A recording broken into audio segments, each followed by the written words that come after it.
we good to go? Okay. Okay. Are you ready, Ms. Superman? Yes. Okay. I'd like to call the Germantown Municipal School District Board of Education work session to order. You all have received the agenda, and we're going to do it the old school way tonight. And we'll start with item number 1, which is the annual policy review. We're going to be specifically looking at the revision of policy SBO 1.101, which we revised 2 meetings ago, I believe, and HR 5.201 after first reading. So are there any questions or discussion on SBO 1.101? No. Okay, we're good? Looks good. Okay, what about HR 5.201? Mr. Haddow? Do y'all have any? Change on that policy is on the last page, page 4 or 5. It's highlighted, it's line number 4. It looks, it states increase the number of days the retired teacher can substitute teach. If you ask me how many former GMC employees do we have substitute teaching, I cannot for the life of me think of one. I can think of former SCS teachers that used to work in Houston High School. Maybe 1 or 2 of them have substitute course. So really it's just a revision from a 90-day period to 120 days. I do want to say happy 4th Day. Thank you. Thank you very much. Thank you. Are there any questions for Mr. Haddow? No, makes sense. Thank you. Thank you, Mr. Haddow. All right, let's look at the 2018 legislative agenda. We'll be going to Nashville in a couple of weeks for our annual visit. So, Ms. Jones? Yes. Everyone should have received the list. We had talked about wanting to keep it a little bit more simple, you know, have a more focused effort on certain key items so that we could direct our conversations not only when we're up there at Day at the Hill, but throughout the legislative process or session. So what we have are items that are what I would say similar to the municipalities as well as with TSBA. There's really not anything on here that is an outlier. We did want to keep vouchers on here because there could still be some noise. There's still, you know, some rumblings that maybe that could or couldn't come back. So just to make sure that we have that. But I'll just quickly go through these if anybody has any questions. Local control of schools, I think it's always good just to make sure that everyone's aware that we do want to maintain as much control at the local level as possible. Eliminate unfunded mandates. One of the discussions that we had at the breakfast was that there are quite a few things that seem to be coming down that don't come with money. RTI positions, recess, even though we had to go through and look at all of that. So things that come down that don't have the money to go along with them. Question on, yes. on grammatical. Yes. Last line, district financial capacity. Does that need to be district's financial capacity or fiscal capacity? I mean, or Yes. or is it just Yes. district? Or is it districts? No, Districts. So is that's a Yes. that's okay. I just wanted to make sure we were good, and then it's up to y'all. What is your preference? I think it stays like it is. Just keep it like it That's is? fine, yeah. Okay. I just didn't know if there was a grammatical thing there. Okay. And then one of the ones that I would say of all of these that might be one that we spend more time talking about this time is the funding of all the BEP items that are out there. Right now, there are 2 that have made it through and are actually waiting to go through the process through fiscal review, which is the funding of the RTI positions as well as reducing the number of nurses, reducing the number of students per nurse from 3,000 to 750. We would say that those are things that we definitely want to make sure get in the BEP. limit testing in Tennessee schools. I think that's just a good thing. It's much that keeps coming, and there's fortunately and unfortunately, there seems to be more coming down the pike. Fortunately, there seems to be quite a bit of legislation that is coming up over the last 2 or 3 weeks that is addressing some of those concerns, which I think will be good for us to really monitor and see if we can help and enable push that. And I think the timing when we're up on Day of the Hill, it'll be good for us to get an update on where they really stand with that, if it's just something that's going to sit or if it might actually get something that's pushed through. Repeal the letter grading of the Tennessee schools. I think we're not alone, and we actually have a resolution for that one saying that the A through F grading is just not a good place to be. Again, the vouchers, scholarships, school choice, whatever you want to call it, whatever name, it's not something that we would like to support. Appointed director of schools, that seems to always hang out there. Again, just want to make sure that we're very vocal about that. And then the district data verification. I think that that's fairly important as far as the 15 days. There's a lot of things going back and forth on, do you include the information? Do you have time to look at it before it goes public? So just think that that's very important, because I think there have been some mishaps, and it would be something that would behoove us to have that out there. Anything that anyone has that you would like to adjust or that you think that maybe we should include? On the funding of the all BEP recommendations, do we want to say fully fund, or is that implied? I know that that's implied, but there's that debate of, are they fully funding us, or is it 70% funding, or how are we? Because BEP is not fully funded as it is. Well, and I think that that would be 2 different items. I think one, we would say all of BEP needs to be fully funded. This is just trying to get some of that in there through the current process. I agree with you. I mean, I think we need to, there's another argument of fully funding the BEP so that we're not, the local isn't covering all of that, or that 30% portion. But I don't want to I would prefer not to cloud the water on that, just to make sure that it's. I think if we have that as a discussion, then it just comes. It leads to a natural to include. Okay. We also would like it fully Okay. funded. Okay. Just checking. Do you have a comment? I think that this is very good, this is wonderful, but I think that too, we talked about there are a couple bills that are coming down the line that we need to talk specifically about once we get closer to Day on the Hill. The one that Ms. Jones and I talked about previously was the one that said that in districts you must use an alternative method of teacher assessment. And so that means some type of portfolio model for teachers. The typical examples like they've had in the past were for fine arts teachers. They wanted a band teacher to film their student at the beginning of the year, then film them at the middle of the year playing an instrument, for example, and at the end of the year, and then they would submit that to someone at the state who would then monitor and see how much that student progressed, and they would give that teacher a score based on the student's growth. That was a real concern for me to see that brought up, because we talk about how good our fine arts department is in our programs, and we are actually going to national competitions where, and you look at All West and the number of students that we have that are competing, we are getting judged, we are getting measured. We don't need someone from the State Department to watch a student performance to do that, and just the sheer volume and time that it would take for the teachers to, if you think about videotaping each one of their students to get a growth measure for how they're performing in fine arts, that would be a real concern for me. So that bill, Ms. Jones, that you found was a little bit disconcerting when I saw that. We'll Yes, look it up. was. Is that for non-tested areas as well? Yes, for Yes, non-tested. It was for it's non-tested specifically areas. non-tested. It says that each school board must select some of these,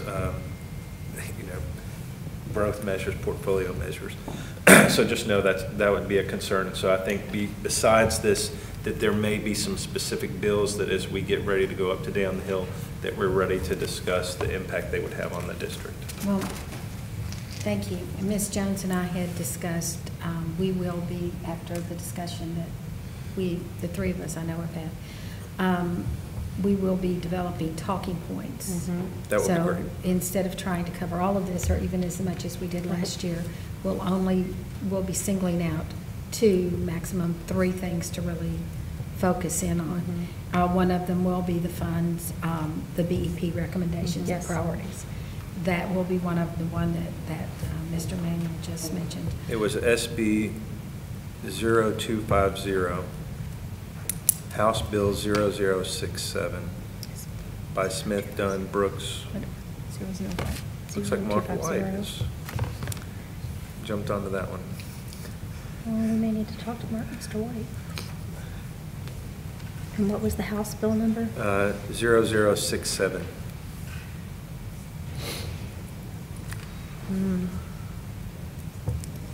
Okay, are there any comments, questions? So we'll have talking points for Day on the Hill. I think, to me, and correct me if I'm wrong, this is good for us in terms of both the community knowing where we stand on things. Correct. And also when we do have conversations around and about, having this as a And so what we're going to do is same plan to page. take a package that would have this, as well as our resolutions that we have passed. But to Betsy, there's a lot they're getting. They're getting a lot of Yes. paper, they get a lot of paper. But then to have those very focused discussion items for them would be good.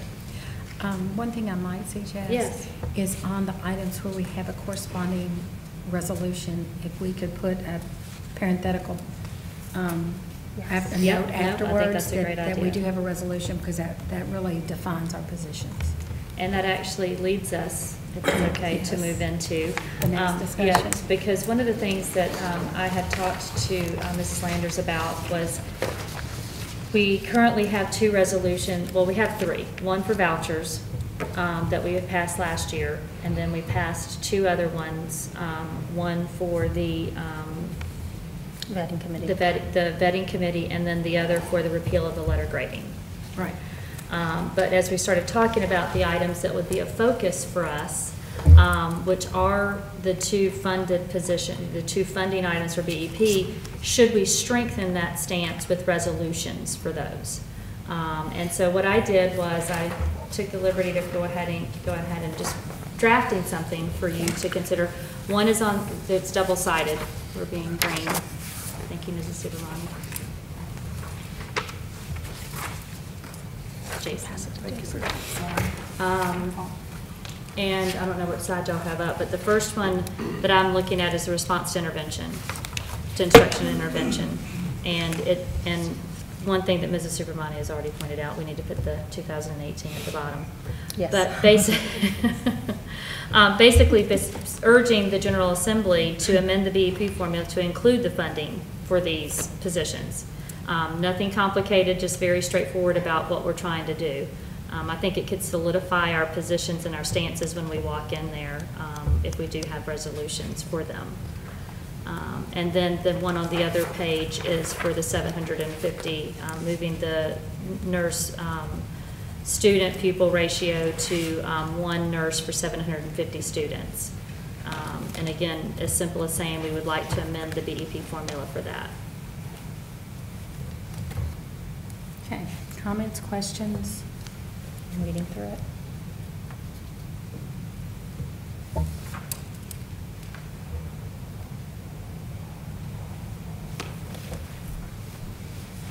Maybe since we haven't read it, maybe everybody will just take it and read it, and if they have any comments, just suggested changes.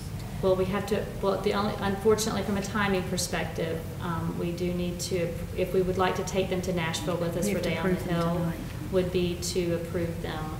Now, what we could do, well, But that's okay, we just let just, everybody- yeah, just take a, Yeah, just just take a give me a moment. minute. Yeah, take a moment.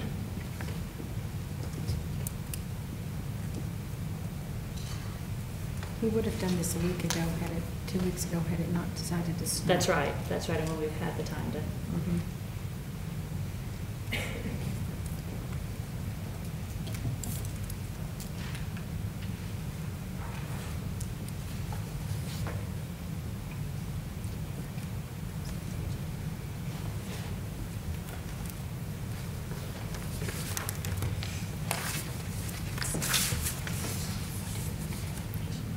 No, because it's new, you want to, Board action. to make it, 9C. Okay. Yes. You just have the letters Under the board action. 9C, 9D, Mhm. Let's see. and 90. 9C and 90. This is the nurses, is 9C. So 9C is nurses. And the instructional intervention. That one?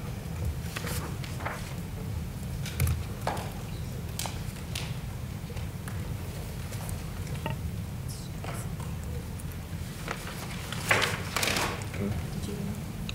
Yes. No. Do you want mine? No. Mr. Barr, I need a copy. 1 second. The resolution. Just right. Call you. Okay.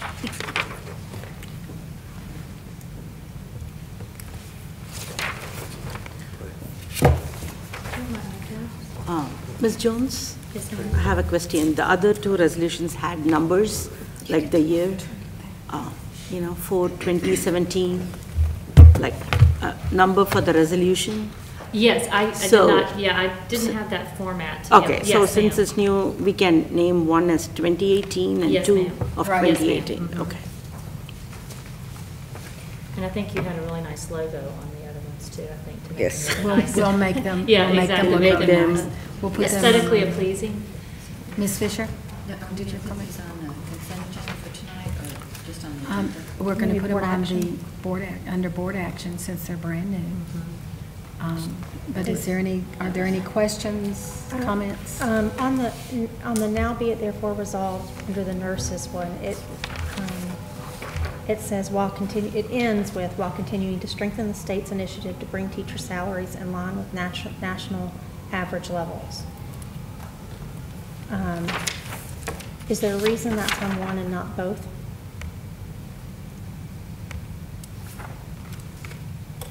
My Why, why the well, nurses as opposed to?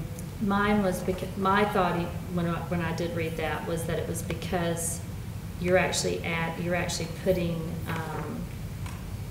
new positions in. For the other ones, you currently have positions in there, you're just adding a few more positions. This would be like a brand-new position that you would be adding, is the way I took it. But, we could do both. I just don't know what the. No, I see what you're Yeah. saying. I think Mhm. because this was something that came up since our legislative breakfast. Right. That we just used the template that TSBA. put out. TSBA has And so I when I that talked this to is the Ben about template. it, yes. Mhm. Okay. But so- we can easily, I mean, if we would like to change the wording. No, I don't think there's anything wrong with that. I found it curious where that was provided there. And it seems, it seems, there's not a good word for what I mean, it just No, seems. but I agree with Ms. Jones. I think it's because it's a new position, Okay, so. Or we could, I mean, there's reasons we could say, intervention positions within the school districts. It doesn't fit. Well, but we could say to help meet the needs of students across Tennessee. I mean, we could add the to help meet the needs. no, I'm right down here, it's the while continuing to strengthen the state's initiative to bring teacher I salaries know, in line with but, national. but you could start it with to help. What you're saying, go back a few words before. Few more words? Yes, if you go Right to help before. meet the needs of the students across Tennessee while continuing to strengthen the state's initiative to bring, you could take You that. could that- transition it though. Mhm. Yes. It would transition. You'd have to have the transition. Yeah, so you could do the transition up to help. And it would be consistent, which is not a bad. Because both of them are basically talking about positions in schools. Yeah. And I don't want adding a nurse or To be, adding money yes. to RTI positions to take away from salaries, our Right. teacher salaries. Absolutely So, not. so all you could do is Yes. take that where it says to help, to the very end of that sentence on the, To help meet the needs of And students. add it after districts. Right. Did you And get add that, it. Mrs. Supermani? from Yes. the Get that first one to the Mhm. RTI. Are we all in agreement for making that amendment? Yes. Yes. Okay. Are there any other questions or discussion? No, it looks great. Thank you, Suzanne and Nancy. These look wonderful. Then if, without objection, we will add this to the board action item on our business agenda. The resolution entitled Lower the Basic Education Program Nurse Pupil Ratio to 1 Nurse for 750 Students will be 9C. And the resolution to amend the basic education program formula to include funding for response to instruction and intervention positions will be 9D. Okay. All right, moving right along. Mr. Pappy. Next on our agenda is the approval, is the discussion on the bid, GMSD 2018-0001 for the replacement of the Houston High School outfield baseball wall. I can We'll bring it if we need it. Are you going to be our easel? No, we'll bring it if we need it.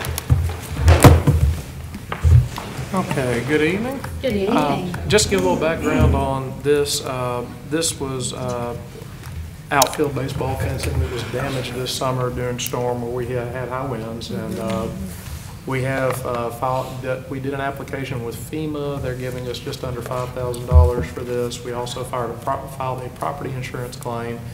We haven't gotten the amount back yet that insurance will be covering. But I can tell you it won't be all of it because we went back with something much nicer than was there. So they're currently going through the process of seeing what it would have been to replace what was existing, and they're going to cut us a check, and I would guess it would be half, but that would be a guess at this point. The only point there is at the $108,000, whatever is left over will come out of the capital budget. It will not be all of that. We had, for this bid, we had 3 respondents. A and B Construction was the lowest and best respondent. They are the same company that did the site work over at Dogwood this past summer to prepare for the 2 additional modular classrooms. So that is our recommendation to award the bid to A and B Construction. And you were satisfied with how that went? Yes, ma'am, very. Okay. And when you said that we're going back with something nicer, is that just from a structural perspective, or is it? It's actually going to be set in concrete footers, and we had a structural engineer stamp the drawings. So what was there was basically nothing much fancier than metal siding, and when the wind came, it just literally bent in half. So what's going back is going to be set in concrete footers. You guys have an artistic rendering attached in the bid package, so you can see just at least a rough outline of what it's going to look like, but you can see the concrete footers if you scroll down to the bottom of that. So about how much is this come out of in the end, 45,000, 50,000? Yeah, I think insurance and the FEMA will pay for roughly half of it. That's just a guess at this point, but that would be our guess based on what we've seen. And this is just a random because I drive by it every day. So is the sod work there have anything to do with this, or is that something different? Unrelated. Okay, That's to address the eyesore and the drainage that's over there. We've got a lot of complaints when you come around between the baseball field and the school itself that when we removed the pine trees, there were about 37 pine trees there. When we removed them to do the scoreboard project, there was nothing put back, and we had drainage issues there. So it's a drainage and aesthetic landscaping project unrelated to this. Okay. Questions? No, I'm satisfied. Okay. Let's talk about the site clearing package for the new elementary school, please. All right.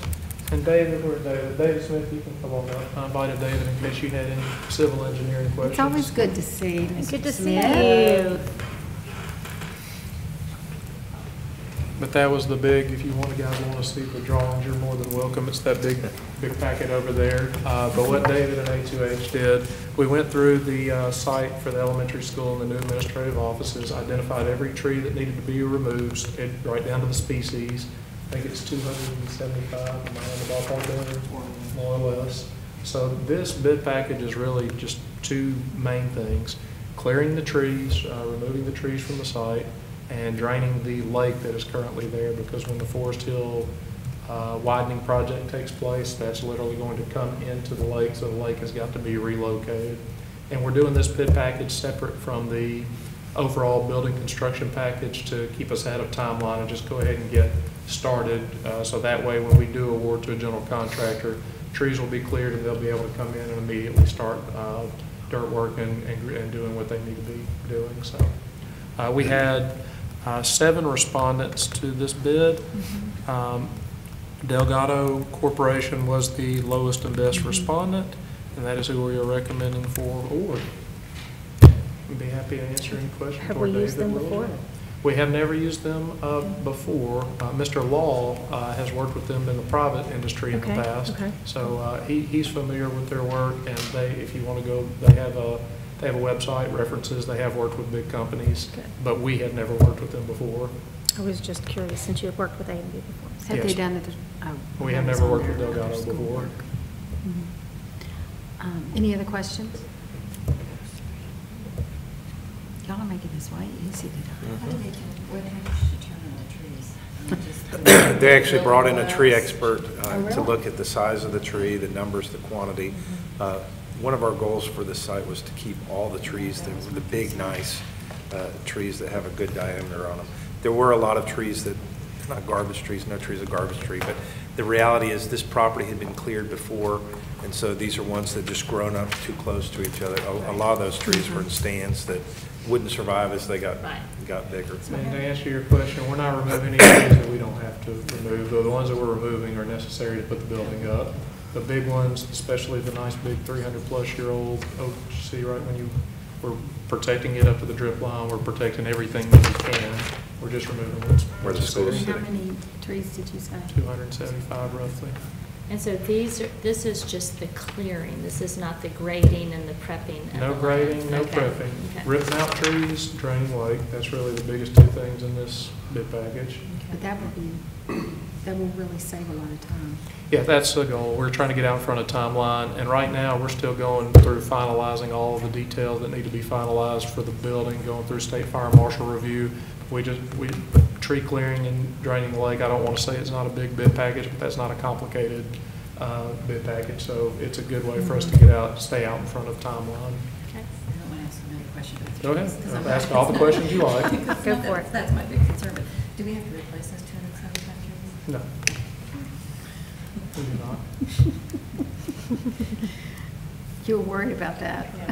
Well, after the conversations we've had, I mean, when we were looking at site selection, Yeah. that's a was valid it. question. This property with us, Yes. do you remember how we went around, there was that one awkward-looking kind of dead tree in the middle that I think it had vultures on it, or some of the times that we went out there. There's stands of trees that are in that area that aren't higher quality, so you know, we're talking about, it's like a thicket of, You're really talking about the scrub trees. yes, A lot of them are. Okay. keeping the pretty ones. Yeah, we'll keep the. Yes, I've got a nice big diagram over here of drawings with, you see the X's, the size and the species of trees identified for every single one, and the ones that are outside the boundary, so in case the general contractor takes down one they're not supposed to, then They get to replace it? Yes. that's correct, or compensate us. And so when can they start? When are you planning to have them start? Assuming board award tonight, we'll immediately work towards getting everything in place and having our kickoff meeting and cut them loose as early as February. That's awesome. Great. Okay. Anything else? Thank you, Mr. Pack. Yes, ma'am. Okay. Next on our agenda is the calendar discussion. At our December board meeting, as a group, we did not really express any interest in changing the 2018-2019 calendar. But based on the number of emails that we've been getting, I felt that we might want to take another look at possibly amending the 2018-2019. Our original thought was we didn't want to change it because there was a belief that families may have already made their travel plans. But we had a number, particularly of teachers, who contacted us with their interest and concerns. So with that in mind, I asked Mr. Manuel if he would compare the different municipal calendars to see whether a similar change how it would affect our families for the 18-19 school year. So, Mr. Mayor? So one of the things that would be our recommendation, and we would recommend changing the calendar just because of the importance to teachers. You know, you received the emails, you heard how valuable it was to them and how important it would be. But all the calendars that we looked at wouldn't have an impact on family calendars. So what we would be talking about is either if they've already booked their trips, if they've already planned that, we wouldn't be sliding the calendar. So, oh, we know you thought fall break was this week, but now it's this week. What would really happen is we would either be adding days before or after. So Thanksgiving break, for example, for teachers, they would be released early and the families would be released early. So if they've already had a trip scheduled, all they would do is have more time to prepare for that at the beginning. So all the ones that we would recommend wouldn't have that impact on families. And so the two times that we're interested in, we saw changes in the calendars were around that Thanksgiving break, similar to what Arlington did, and also at the beginning of the school. Now, we probably won't have as long a length of time as some of the other districts have. They had specific reasons like Collierville because they're getting ready for a new school opening and they'll probably modify to something that's more reduced. But know that for our purposes, we wouldn't choose something or recommend something that would impact families who've already scheduled trips. For us too, we would bring a recommendation to the board and look at this and then talk about different options. And we would want to look at the number of instructional days. That's something that we always want to protect and know that we're not talking about reducing large numbers of instructional days. Dr. Park, I don't know if there's anything you'd want to add to. Dr. Park, did you have? Well, I had pulled the calendar, seeing that we were going to discuss it, and made a few notes. And I thought the flex time was something that kept coming up with the teachers' emails. That was very appealing to them. And I didn't know, I looked at the PD days down here, which, by the way, there's a typo. It says September 14th is a PD day, and it's actually November the 6th. Okay. So we need to fix that. But so here's my question. Are there a required number of PD days that the district must provide for Yes. teachers? And that Yes. is 5? Is that accurate? Yes, but what we are wanting teachers to do is self-improvement and improving their craft above and beyond the minimum that's required. And so this is a way to compensate them. So similar to what Arlington does with their calendar, and we used to have this with Shelby County Schools. If you would get, so if we're talking about 2 days of flex days for teachers, so if we're talking about 2 7-hour days, then the teachers would be required during the semester to get 14 hours worth of outside PD.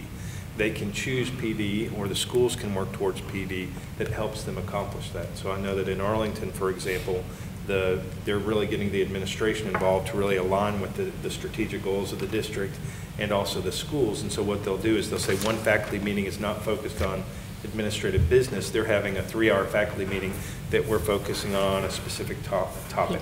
And so that's 3 of their flex hours. But then also, just we want our teachers to really move into this one-to-one blended world that we're offering those sessions after school or where they can attend and choose the ones that really meet their needs. And so this would really require CTTs to offer those too. So if they've done those 14 hours before the end of the first semester, they can claim those flex days and not come that Monday, Tuesday. Is there a limit to, so those days would be in addition to the 5 that are required? Above and beyond, yes. So the 14 hours would be in addition to the ones that are required? Yes. Okay.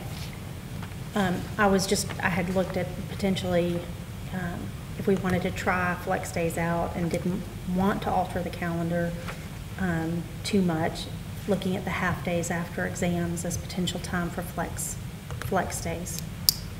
Half days for the students, the second half of the day And that being would be a flex something time. that we can look at also. And that would be, I mean, even if it's additional, I don't know how that would work, but, and then the other thing that came up with all of their emails was PD days after the conference,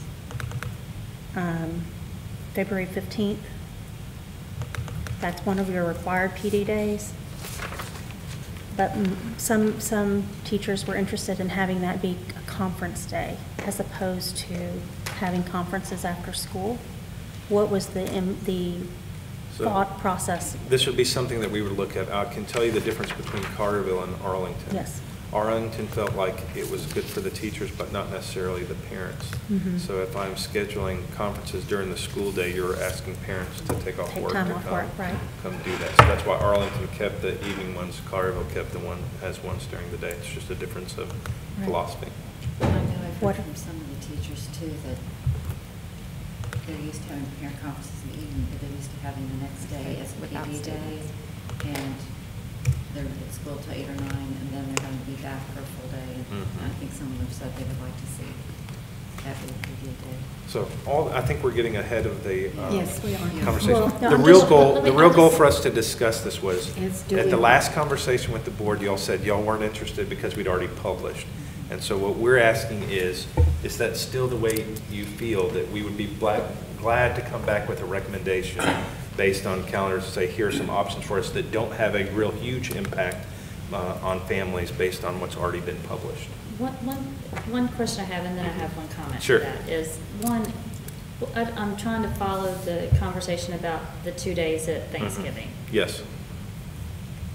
Flex days, what is it, how is it that PD is related to those 2 days? So what they're doing for teachers is, we wouldn't want to put a requirement on teachers that they're having to attend all this professional development beyond their workday that they're not getting compensated for. I mean, we could, but that's not something we generally want to do. This is the way to offset that. So we're saying we're going to pay you for those days.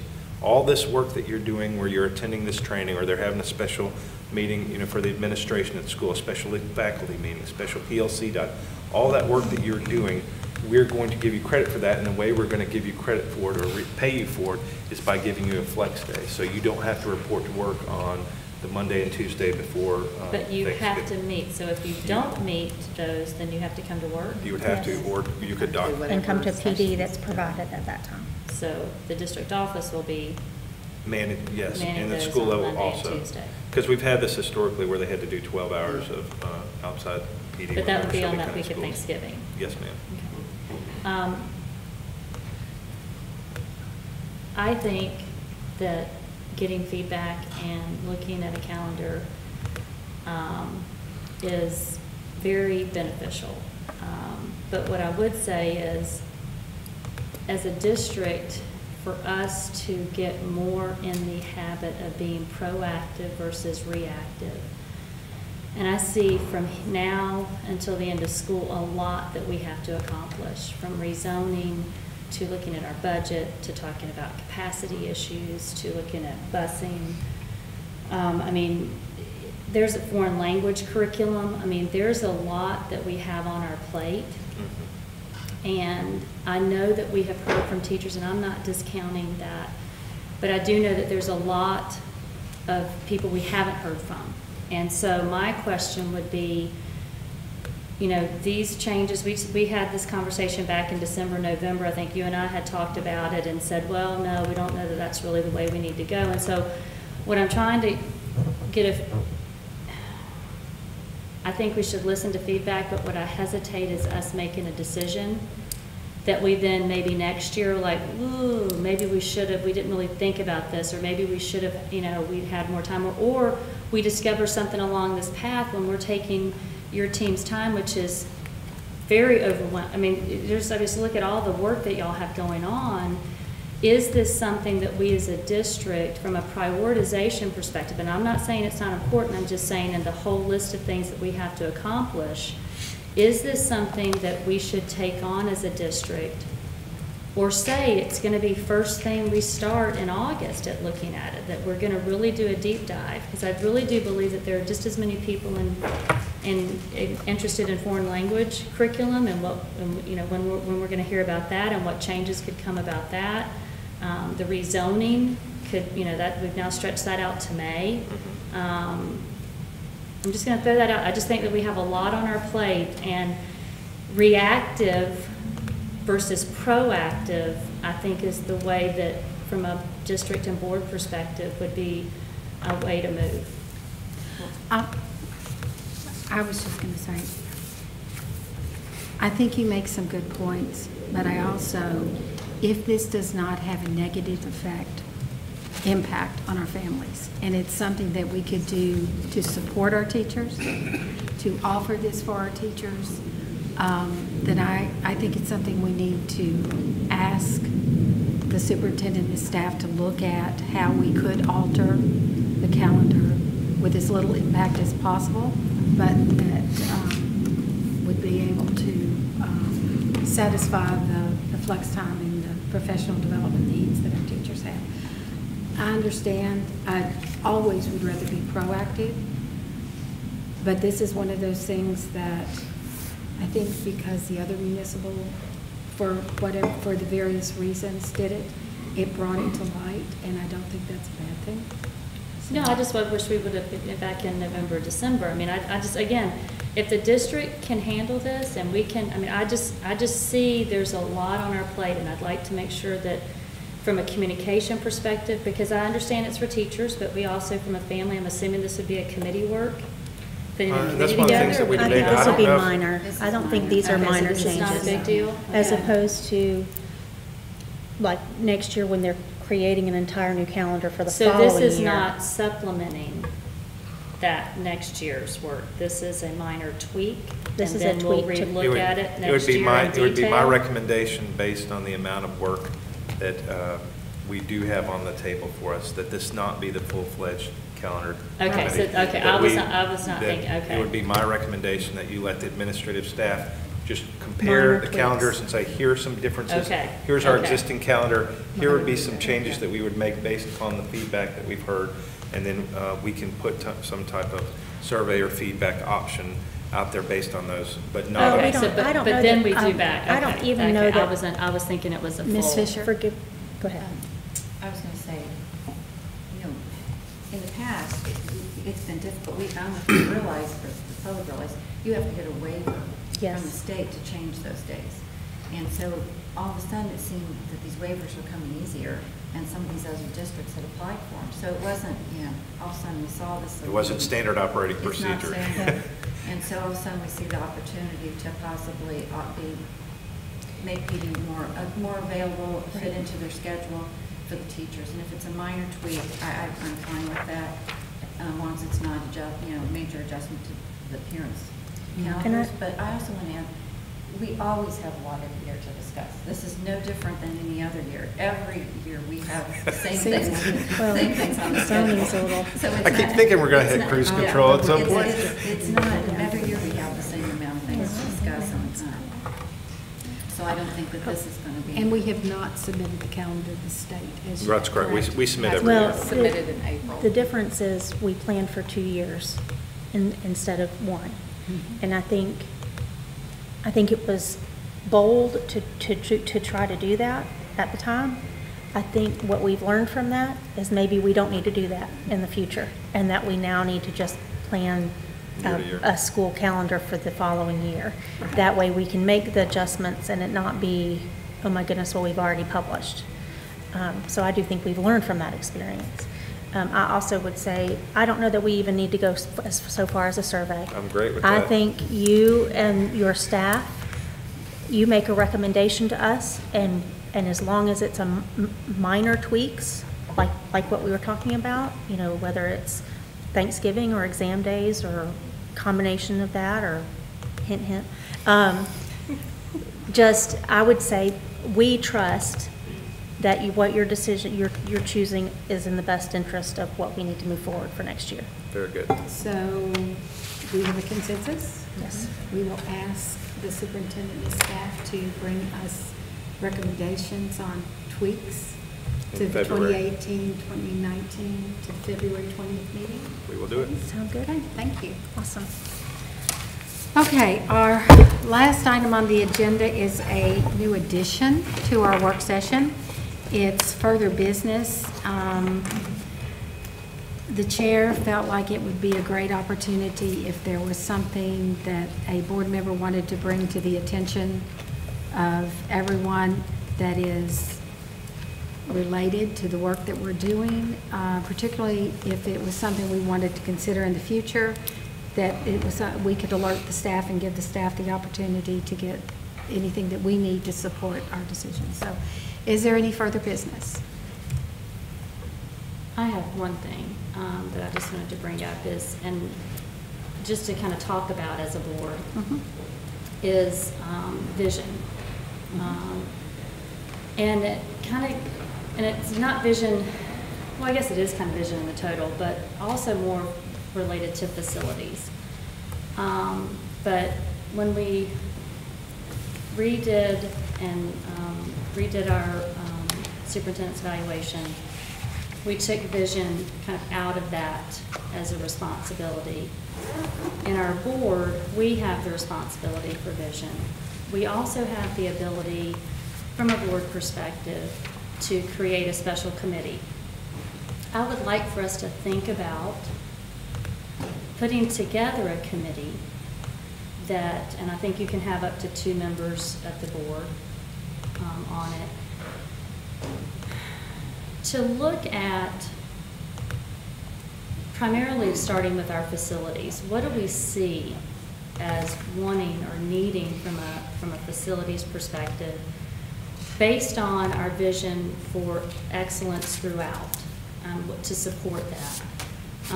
One of the things that I believe the superintendent had mentioned is that we're looking at the Houston Arts and Athletic Foundation is pulling together an architect to kind of look at potentially, are we getting the land behind Houston High School, are we not, what are we doing with that? And as I started thinking about that, I think that that concept is a great concept to have a schematic done, a really thoughtful look at what we need. But I really do believe that's something that should be driven by the board. I think that the foundation really isn't accountable to the district per se, and it's not accountable to our constituents. There's no one elected to that foundation. And so I would like for us to really look at creating a special committee that we as a district come up with, this is what we think would get us to the next level, that could and allow us to really get our students to the facilities they need. And then work with the foundation to how do we get there? You know, how do we fundraise for that? How do we utilize your networks and utilize that arm of getting there? But I really do believe that since the vision resides with us as the board, we should be the ones that should be driving that. And I think that the use of a special committee could be very beneficial. One of the things that I don't know, and this is kind of, I guess, 2 pieces, is, for example, we had the Fieldhouse Committee come and talk to us about the money they were raising, and we unanimously approved, enthusiastically unanimously approved that as a priority project. What I'm understanding now is that that might not be the case. That might not be coming to fruition for various reasons, but I think we as a board should be in tune with that. We should be understanding if we approve something as a priority project because we think it's the right way to go. There's a lot of interest in that from a perspective of we have a very large contributor, $1 million contributor for that project, and there's a timeline on that. And will we be losing that money? Should we be having those conversations as a part of our capital discussion with the FAC on what are the parameters around that? But I think we as a board should really be involved in those discussions as a part of what that vision should be.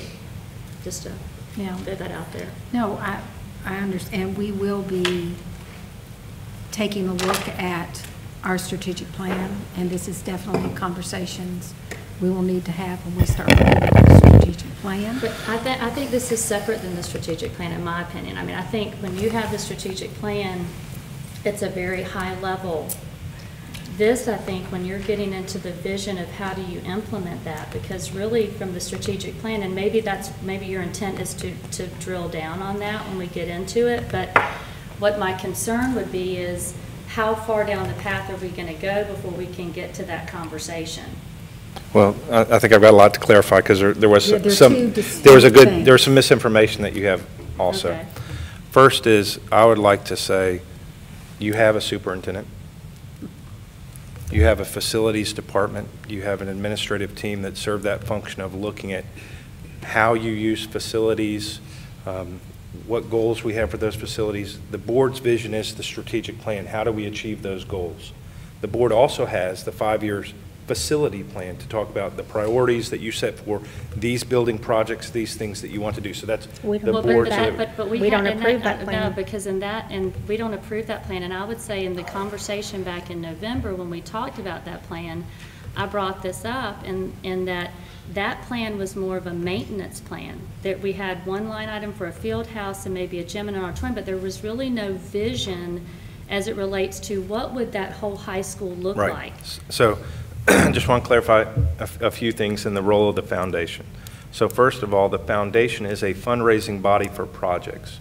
The district staff, and I hope you also see that everything that I have done as a superintendent for you has involved all of the stakeholders, whether it's zoning, whether it's school site, whether it's start times. We even involve the community in those processes. And so my request would be that then what happens if we have a disagreement with this committee that you're going to make and say, we don't think that that is something that the district needs or has a priority for us? It creates a competing entity for the district administration. But I don't see that as a committee that would be competing. I would think that it would be an overlay so that you would have district staff be a part of that committee, but it would be the board helping be instrumental in understanding what those goals are and what are we seeing as the end result, so that we could, again, from a promotion perspective, Right. be front and center in saying, you know what, we really do need an auditorium, and we're going to be talking with our foundation, but we also need other people to talk to our foundation, and we can be out there promoting it. But I really think that the board, and I don't want that committee to think that it's something separate. It's not competing at all. It would be a joint effort. But if the board is responsible for vision, I think that needs to push down to facilities as well. And I just think that we need to be involved in understanding what that process is before we get too far down the path. And I just think that us having that voice could be a good thing. Thank So you. I do want to clarify some misinformation. So as far as the field house goes, the field house group had come and they had said they have money, they want this field house. I am for it. I want a field house. But the conversations I had all along was the board has this 5-year strategic plan for facilities. I have HVAC system at Riverdale that we need. I have HVAC, I have middle school growth. We have all these things that we also want too. And this group said, that's great, we will go out and fundraise for Right. this. Now what they want is they want the foundation to serve as the lending body. So they want them to be the ones to go out and get the $3 million loan, 5 years, $4 million loans for this. So the only thing that we have told the group at this time is, next step for them, we are still on with the field house. We have just finalized the contract with the architect so that we can start the conceptual work. We're going to create the team that's going to look at, you know, their vision, what they want for the field house. The only thing that I've asked them to do at this point is they need to plan a time to come talk to the foundation and see, this is a group of individuals who are serving on this body that you're asking to pick up a $4 million loan. You need to show them the commitments that you have for this, show them your fundraising plan. That's the only point that we are right now. So I don't want you to think that it has been. And I think that fundraising commitment is $1 million or 700,000 of that is contingent on district and city. Yes, it is. And so there's a timeline related to that. And so I think what we need to clarify, and I think that's why we need to have that conversation about what the city is going to commit to, what we, to be able to, are we going to are we going to, I guess, go by the letter of what this contributor would like us to do? And I mean, I Well, think that's, Here's my issue. because that's 70% of the money. Here's my issue. This is two different conversations. Okay, It's, then that's. I mean, that's in fine if looking it's at two. the vision of facilities, I Absolutely. do think, and this is just my perspective, the strategic plan is the board's vision. And putting the tactics within the strategic plan on how to implement and accomplish our vision belongs to the district. So I think as we move into relooking at the strategic plan, all this conversation is very valid. Okay. With the facilities. As to the field house, I think that's entirely different. I see how why you're doing it. Well, that's what brought the conversation to my. Right, but right now, because we're already in process with the field house, because we've already made a decision to allow them to move forward with fundraising, now they're looping in with the foundation.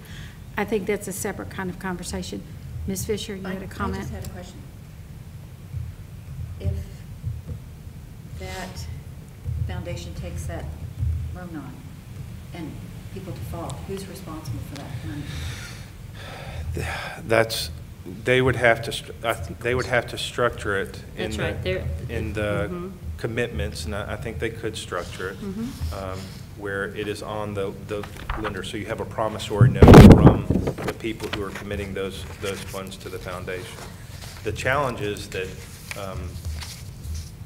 and this was another thing that concerns me, because, you know, we guide the foundation.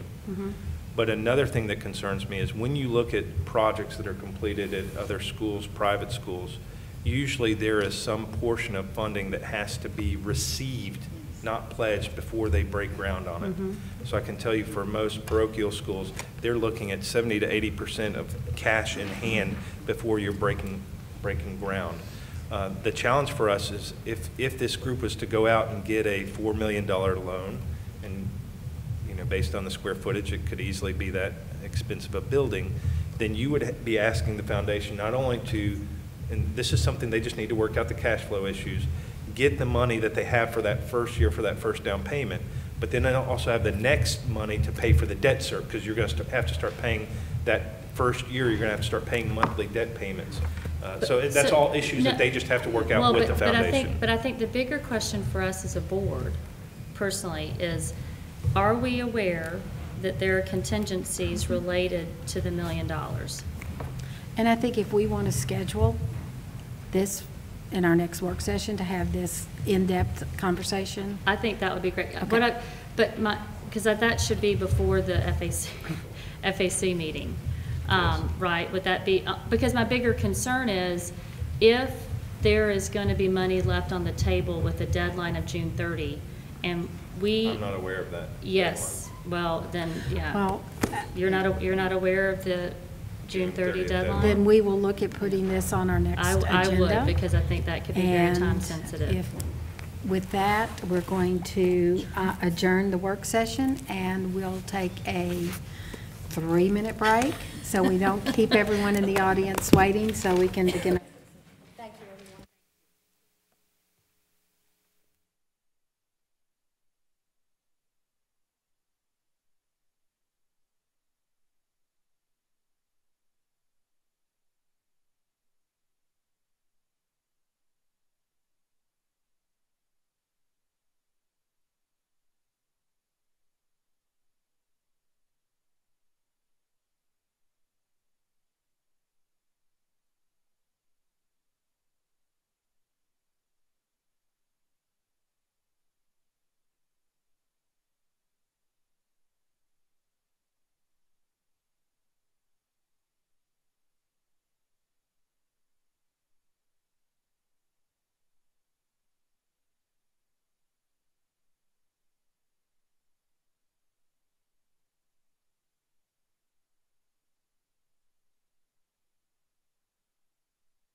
Join me in a moment of silence.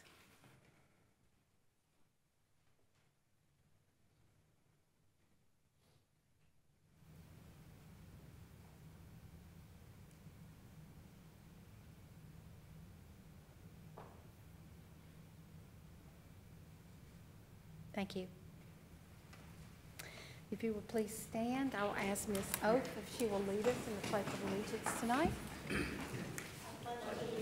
To the flag of the United States of America and to the republic for which it stands, one nation, under God, indivisible, with liberty and justice for all.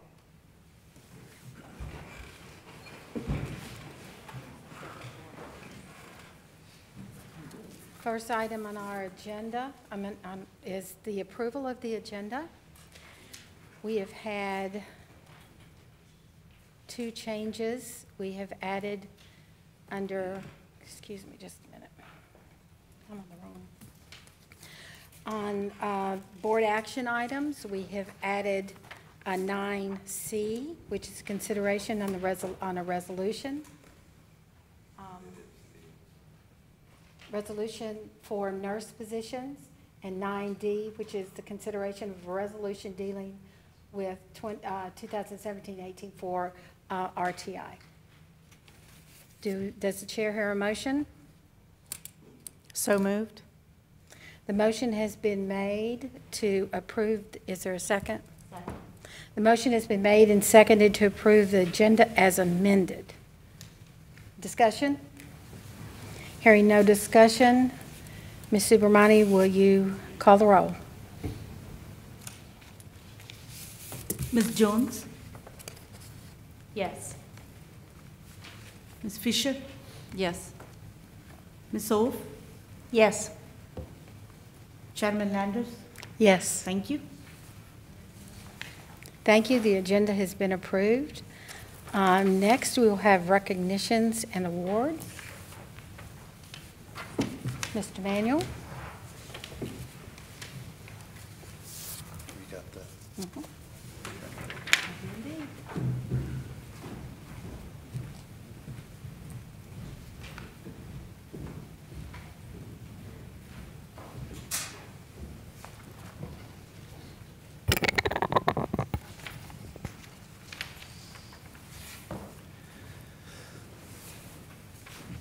From newly added coding classes to the district's one-to-one initiative, Germantown Municipal School District recognizes what an incredible asset technology can be in education.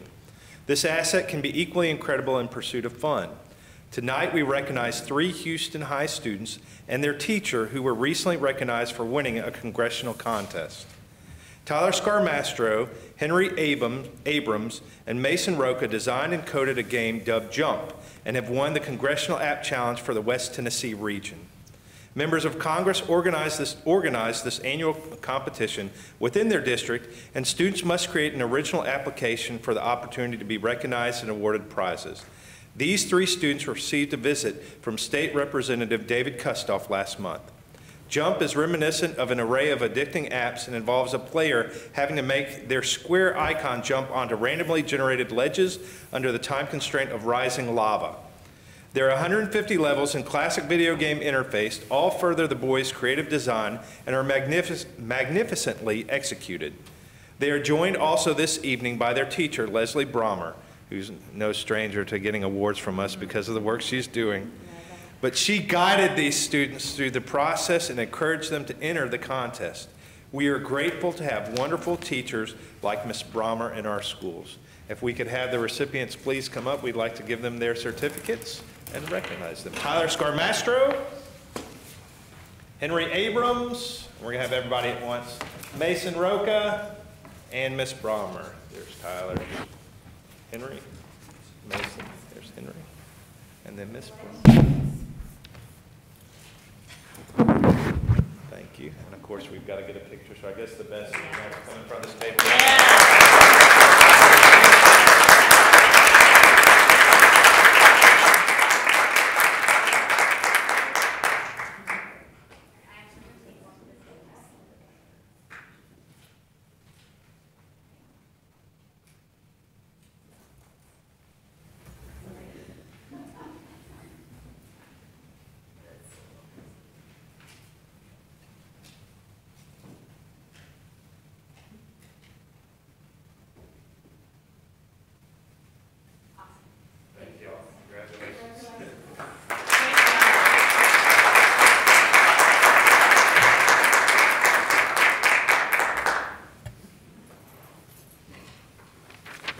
We have another recognition tonight. Miss Kathleen Fisher, school counselor of Riverdale. In affluent places like Germantown, it is often easy to forget about some residents struggling to make ends meet or dealing with difficult family issues. Riverdale school counselor Kathleen Fisher made a point this season to reach out and serve those less fortunate in our community through a variety of programs. Working with her group, the Student Ambassadors, she's created a new popular program. Ms. Fisher and her students are sending home food in backpacks with students on Mondays, Wednesdays, and Fridays to help meet the needs of struggling families. She calls it the Snack Pack. And it's simple, but it goes a long way. Funded by donations from parents and teachers, the bags are packed with after-school snacks and treats for students who may not have access to afternoon snacks in their own home. These snacks are then specially packaged into groups of 10 by student volunteers and then discreetly put in students' backpacks by staff. To date, they've filled approximately 200 bags. That's 2,000 snack packs. Although she credits the PTO, the teachers, and her student crew, school counselor Kathleen Fisher has brought several innovative and successful programs like the All Dad Parent Support Group, the Night's Watch, or Snack Packs to Riverdale.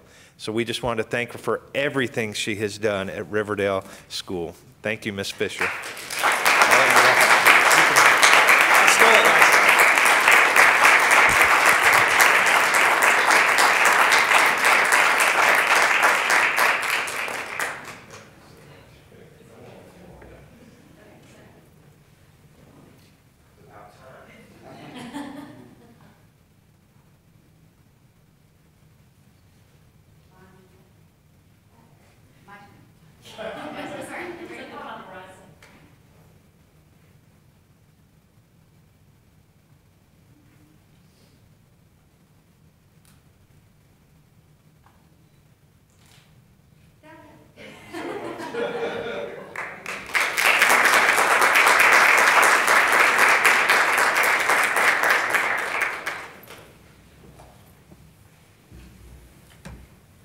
And as always, award recipients, you're welcome to stay, but please feel free to go.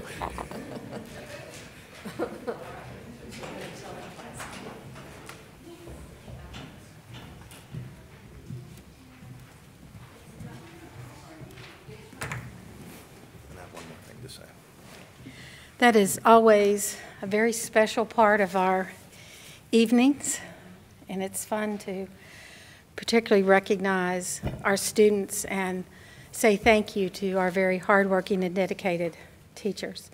Mr. Manuel? Yes, I just have one more thank you. I'm here to thank the board, and tonight all of you have flowers and presents that the staff has provided for you, but I don't think people really appreciate the challenge that you have in this role and how thankless it is, and I get to see a lot of the emails too, and the poise that it takes to always keep your focus on kids and children while making sure that you take some of those hard feelings out of it. But it's a difficult position, it's a challenge, and the hours and the time that you give us and that you give our students, that's special to us because we know that you all have families, you all have hobbies, things that you could do that this takes away from. But we thank you for your sacrifice to the children of our school district. Thank you to the school board. Thank you. I'm not stealing any thunder. Sorry. Yes, come on up. Some of you may know, just to kind of along those lines, January is School Board Appreciation Month, and we're with the Germantown Municipal Council. We get to support all of the GMSD PTAs and PTOs and get to love on our school board every now and then. So tonight we've thanked them with chocolate and a Starbucks card. So we just wanted to say thank you very much for all of the thankless hours and dedication that you guys put into it. We appreciate you. Thank you. Thank you.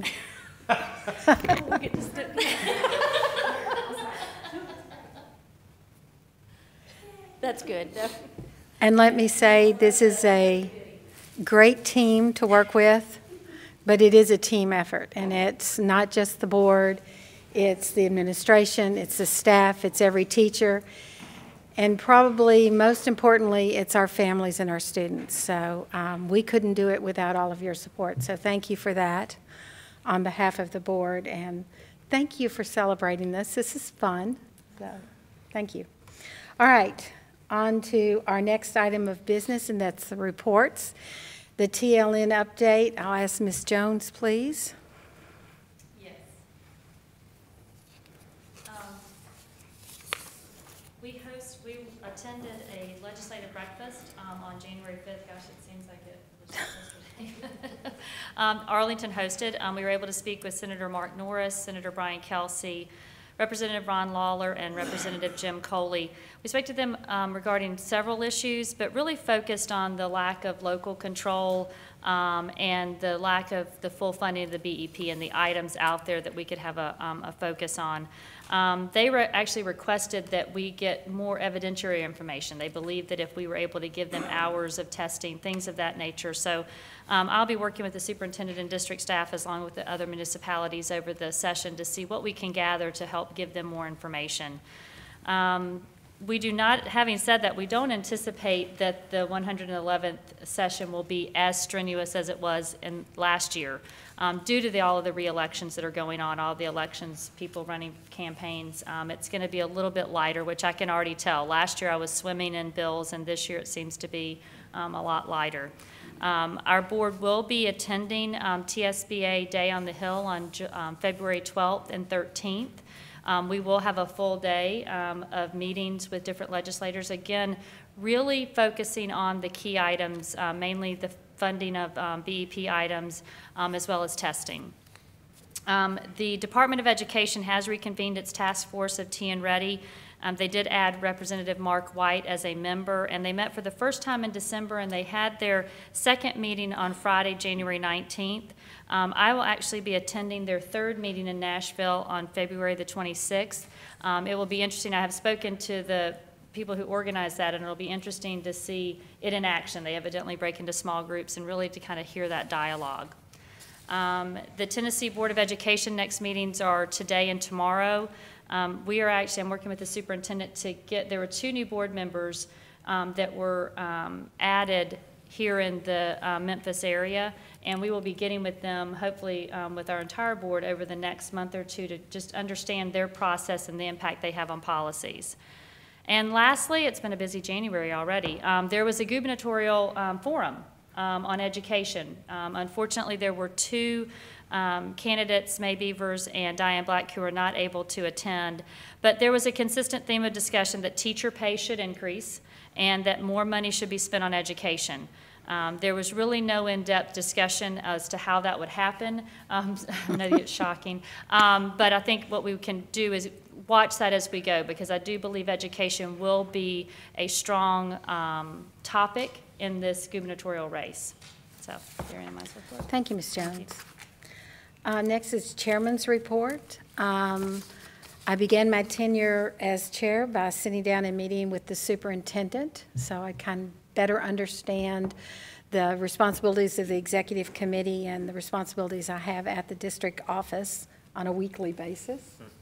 And as Ms. Jones said, we did attend the coffee with our legislators at the Arlington Schools Administrative Building. They have a beautiful new building that we had the opportunity to tour. I think it's the board's hope that we someday have one very similar. We're certainly going to try to move in that direction. Next, we had a called meeting that very same day to approve a computer purchase for the one-to-one program. Then on January the 10th, is very similar to what we did today. We met and we had the opportunity as a board to work with staff. We broke up into teams and looked at the potential attendance zones. We really played with puzzle pieces. We had a good time trying to move around neighborhoods to balance out our elementary schools and our middle schools, including obviously the new school. But it was quite the learning process for us. It's not as easy as drawing a line and making it all work. There a lot of thought goes into it. We will be having a public forum so the public can get a better idea about the process. and to review the potential options. They'll be looking at 3 separate options and to offer their input. Today, we had a work session also for the purpose of looking at 7 different attendance zone proposals. The committee has narrowed it down to 3, and we will be progressing forward with 3. But we looked at those and again had the opportunity to review those and talk about how to balance everything out to best suit our families and serve the community. And we also talked a lot about projections, where we would go, the growth, the potential growth for us as a community and how it would impact our schools moving forward. So that concludes the chairman's report. Now we'll make sure that all the board members get a copy of the chairman's report. Mr. Manuel, superintendent's report. Oh, I skipped up. That's because Linda did it. Linda. It's not just Linda. It's not Miss Fisher. It's a curse of this chair. Mr. Jones, I am so sorry. Financial report. It's not the subject matter. For No. Sure. Yeah. Taking it personally. Please don't. You have the financial reports for the month ending December 31st, 2017. First on the balance sheet. Our operating fund is reporting total assets and liabilities and fund balance at $10.7 million. The Federal Projects Fund reports reimbursement due from the Tennessee Department of Education at $112,000. Cafeteria Fund is reporting total assets, liabilities, and fund balance at $211,000. Capital Projects, $2.1 million. The Health Insurance Fund, a little over $2 million. And our OPEB Trust Fund at $1.7 million. Plant, property, and equipment in the General Fixed Asset Account Group is right at $70 million. And just a couple comments on the statement of revenues and expenditures. Within the school operating fund, I just wanted to mention as we look at revenue forecast, we're predicting some positive variances, basically where the forecasted actual exceeds the budgeted amount in the following categories: sales tax, maintenance of effort from the city of Germantown, BEP, interest income, and mixed drink tax. These total variances approximate $800,000. So this should offset some of the budget amendments that you've approved in the past this year for the use of reserves. In the cafeteria fund, Aramark continues to report a profit year to date. And the OPEB Trust Fund reimbursed the Health Insurance Fund by $53,000 for the first quarter's retiree health insurance claims. And this is approximately 50% lower than the previous year. Any questions? I just have one question on the variance revenue. Is that consistent year to year? I mean, have we had that in the past, or is that something that's? Yeah, I think with our revenue estimates being conservative, and a lot of these we do not know until the end of the fiscal year, sometimes until August. Okay, okay. So it's timing differentials. Okay, thank you. Mm-hmm. Any other questions? Ms. Fisher? I just want to thank the staff for all the work they've done on the cafeteria. As you know, when we started our school district, we were in negative cash flow, and you really, over the past few years, have turned it around with the help of Aramark, so thank you. Sure. Thank you, Mr. Jones. And I promise not to forget you again. Superintendent. I'm going to defer on this one to Dr. Parker, Head of Academic Advancement.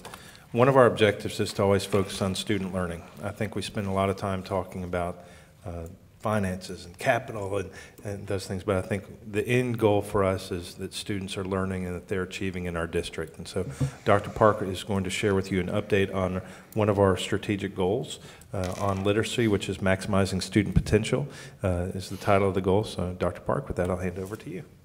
Well, I'm excited to highlight the work that our early elementary teachers and students have done. A lot of times we talk about test scores and high school events, but I'm really excited that we get to highlight our teachers and students in this area. Research has shown that that a student who's not reading on grade level by the end of third grade is 4 times more likely to drop out of school. And so that means as a nation, that's going to cost us approximately $260,000 for each one of these students. So the state of Tennessee has even included as part of their strategic plan a goal that 75% of the students, third graders in the state of Tennessee, will be reading on grade level by the end of third grade. Currently, we only have, as a state, 43% of our third graders reading on grade level. So what that means to us here in Germantown is that I'm excited to say that our board was very proactive in creating the indicators under the goal to maximize student potential and saw the need to put have an emphasis on early literacy. And this is where I get to have a great update for you tonight and just go over a little bit the STAR early literacy results. We give those assessments 3 times a year as benchmarks to help us monitor where our students are. The STAR early literacy test is online, and it is an adaptive test, so it is personalized for each student. It measures 41 skill sets and 10 essential literacy domains. So it is very research-based. It has a lot of success in showing us where our students are performing. So I want to give you an update from the fall for our kindergarten students. We had 78.7% reading on grade level or higher. And at the winter benchmark, we are up to 90. So if you look at that, that's an 11.3% growth. So if we continue this trend for our spring assessment, we will have all of our kindergarten students on grade level before they move to first grade. So for our first grade students, we in the fall had 85% scoring at or on or above grade level. In the winter benchmark assessment, we had 94.3% on or above grade level, which we were really excited about. So that's a growth percentage increase of 9.3%. If we continue on this same trend, we will have 100% of our first grade students reading on or above grade level, and we're really excited about that and the work that our teachers are doing. We are part of the Read to Be Ready program that the state has put out. This is our 2nd year. We believe that initiative has helped a lot of quality professional development for our teachers and personalized professional development. If any teacher's struggling in the classroom, we've added consistent phonic programs across the district. So we are providing the same curriculum to all of our students, and we are seeing great gains with this, and we're very excited about it. Thank you. Excellent. Any comments, questions? Thank you, Dr. Park. This is a great report. Do you have anything else, Mr. Manuel? Wonderful work. Wonderful. Next on our agenda is citizens to be heard. Please let me remind you that citizens are asked to complete a card indicating their desire to address the Germantown Board of Education and to give the completed card to the executive secretary seated at the front of the room. Comments must be constructive. The school board will not entertain any disrespectful comments regarding elected officials. Citizens will be allowed 3 minutes to speak, time subject to change as determined by the chair. Ms. Subramani, do we have any citizens here? Thank you. Then we will move next to the consent agenda. On our consent agenda this evening, we have the approval of the minutes from the January meeting, special called meeting, January the 5th, and then our December Board of Education meeting. We also have the approval of the annual policy review for SB 01.10 SBO 1.101 and HR 5.201 after first reading. And we also have the 2018 GMSD legislative agenda. Are there any comments? Okay. The chair will entertain a motion to approve the consent agenda. I move to approve all the items on the consent agenda. Second. The motion has been made and seconded to approve the consent agenda as presented. Ms. Subramani?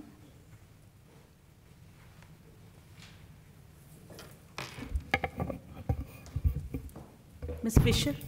Yes. Ms. Wolf? Yes. Chairman Landers? Yes. Ms. Jones? Yes. Thank you.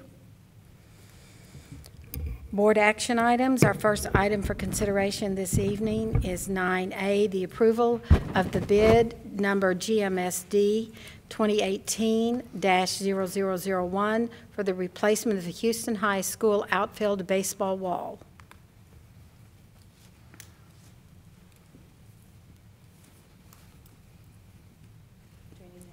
You need a motion?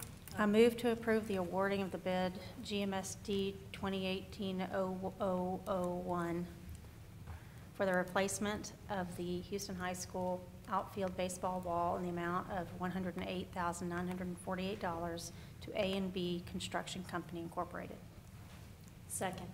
The motion has been made and seconded to approve the awarding of the bid for the replacement of Houston High outfield baseball wall in the amount of $108,948 to A&B Construction Company Incorporated. Mr. Kathy, would you like to add anything to our discussion? This board, is there any discussion? Okay. Ms. Subramani, will you call the roll? Ms. Wolf? Yes.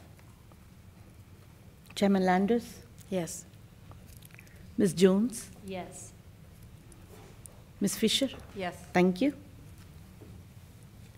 Next is the approval for the bid for the site clearing package for the new elementary school and central office. I move to approve the awarding of bid SCP 15209 for the site clearing package for the new elementary school and central office in the amount of $190,505 to Delgado General Corporation. Second.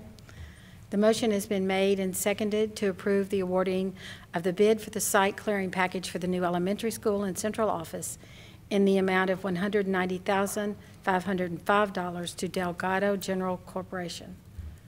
Do you have anything you wish to? Just a statement for the public to make sure they're aware. This is just site clearing. This is mainly removing trees, draining the lake. This is not the big bid package for the building or any other parts of the elementary school. This is just simply clearing trees, draining the lake, getting the site ready. The actual bid package for construction will be in the next month to 2 months, but this allows us to stay ahead of timeline and get a head start on that project. Thank you, Mr. Kathy. Is there any discussion? Seeing none, Ms. Subramani, will you call the roll? Ms. Jones?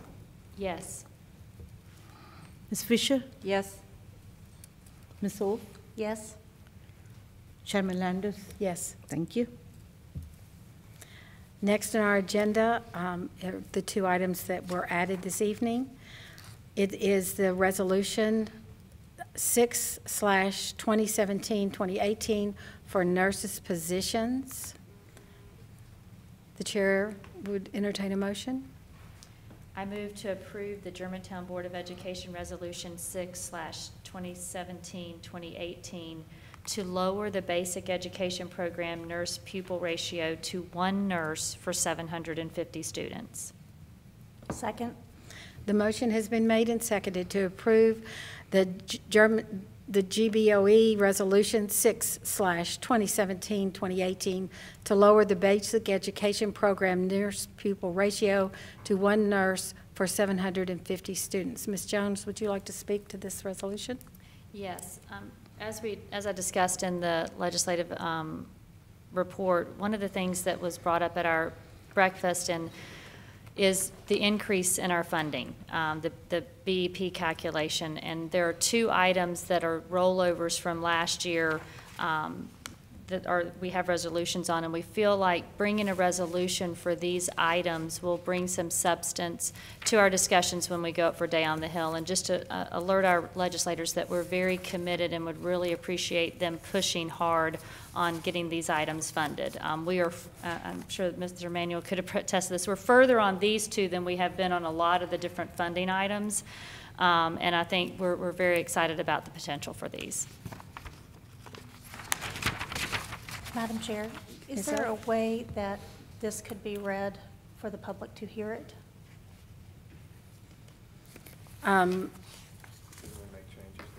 There were Yes. some changes made. Yeah, It is me. common in a resolution to read. Want me to bring it? It would be common in reading resolutions, you read the resolves. Okay. So if there's no objection, I think that's a great idea. the chair will To read the read just the result. The resolve chair, or- I've got them. That would be great. Oh, you made the changes? Yeah, they're on Okay. the, I think I can figure it out.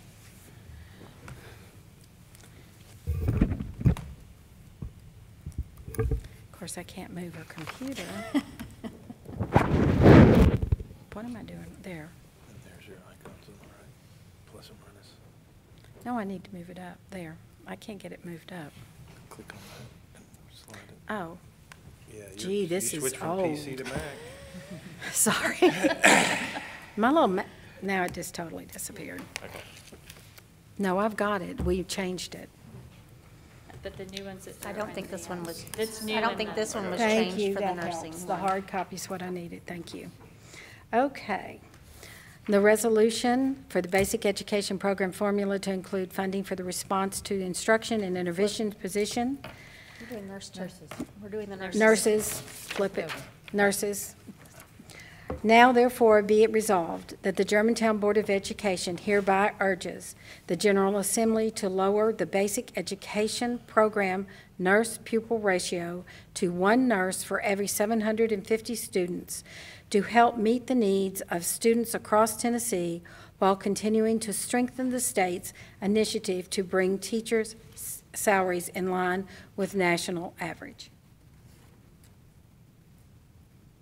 Is there any discussion? I would like to thank Ms. Jones and Chairman Landers for their work on this and bringing this to our attention before we go today on the Hill, because I do think it provides a little more strength behind our positions. So thank you. Thank you, Ms. Howe. Ms. Subramani, will you call the roll, please? Ms. Fisher? Yes. Ms. Ove? Yes. Chairman Landers? Yes. Ms. Jones? Yes. Thank you. Next is the Resolution 7/2017-2018 for RTI positions.